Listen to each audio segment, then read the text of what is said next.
the way our certified pre-owned program works is once we actually start the process of selling a client's home, we'll go through doing pre-inspection. We'll go ahead and do pre-title work. We'll go ahead and get the home warranty in place for the buyer.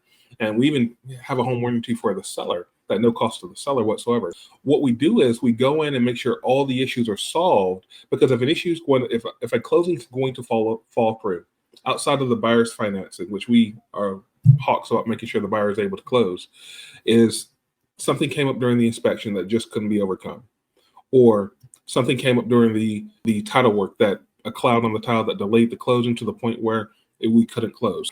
The reason why our certified program works so well, and the reason why it helps the seller so much, especially when they're out of the property, they've already moved to the next property, and they're no longer rushing to sell that home, is that if there are issues that pop up from the title, if there are issues that pop up from the inspection report, they can be fixed at a substantially better price.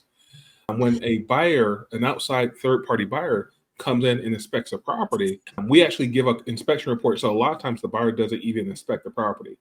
And also, if a buyer does come in and inspect the property, if they were not to have the pre-inspection, and if they were not part of the certified pre-owned program, the buyer does not want you to fix that issue. The buyer wants a certified contractor. They want a licensed certified contractor. So it's not okay for you to go and fix that wall outlet for $15 because you know how to do it. It works well. It's a very basic thing. You may even be a contractor. I've actually had clients that were contractors, general licensed contractors.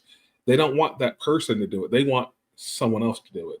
Something that could have cost $20 on a bad day to fix now costs $150 just for them to come see the house to fix